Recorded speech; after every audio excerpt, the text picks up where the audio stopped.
ఈ పిల్లలకి మధ్యాహ్నం పెట్టే భోజనాల్ని ఎవ్రీ వీక్లో ఒక 3 స్కూల్స్ని ఇన్స్పెక్ట్ చేయాలి మేడం.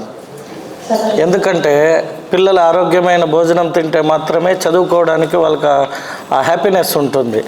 సో నేను ఒక 2-3 స్కూల్స్లో ట్రై చేశా. చాలా 30 years ఎప్పుడో తిన్నాం కదా స్కూల్లో, ఈరోజు ఒకసారి తింటామంటే సరే అని భోంచేసా.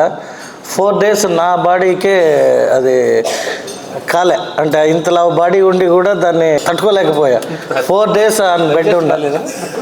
అంటే తర్వాత అనుకొని సిస్టమ్, అంటే ఇది సిస్టంలో ఉంటుంది కాబట్టి ఏదో ఒక స్కూల్ అయితే నేను మార్చేయగలుగుతా పోయి. కానీ మీరు కొత్తగా పార్టీ వచ్చాక మీరు చిత్తూరుకు వచ్చారు కాబట్టి గత ప్రభుత్వంలో ఉన్న వ్యక్తి ఎప్పుడు ఏది చెప్పినా వినలే.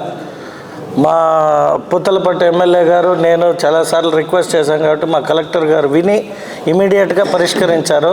సో మనం ఏం అడిగేదంటే పిల్లల భోజనాన్ని మాత్రం ఎప్పుడో ఒకప్పుడు ఏదర్ ఎమ్మెల్యేకో కలెక్టర్ గారికో లేదా కన్సల్ట్ అధికారులకో ఒక్కొక్క స్కూల్ సడన్ తనిఖీలో భోజనానికి వెళ్ళిపోతాం. మీరు మాకు పలానా స్కూల్ కాడికి వచ్చేయండి అనండి, మేము అందుబాటులో ఉన్నప్పుడల్లా ఒక్కొక్క స్కూల్కి వెళ్తాం. ఎందుకంటే ఎంతో ఒకంత ట్రై చేద్దాం పిల్లల భోజన విషయం కాబట్టి.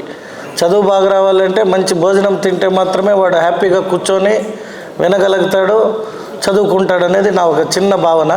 సో ఇప్పుడు మా ఎంపీ గారు మా అందరి కోరిక ఏమంటే ఇవన్నీ ఆల్రెడీ పోయినసారి కూడా మనకి ఇచ్చున్నారు. సో మీరు ఒకే ఒక ఫుడ్ విషయం కేర్ తీసుకోండి. రిమైనింగ్ నెక్స్ట్ మీటింగ్ అప్పటికి మీకు ఇంకొంచెం ఇన్ఫర్మేషన్ బాగా అందుతుంది. మేము కూడా డిస్కషన్ చేయడానికి ఎర్లీగా పెట్టుకుంటాం.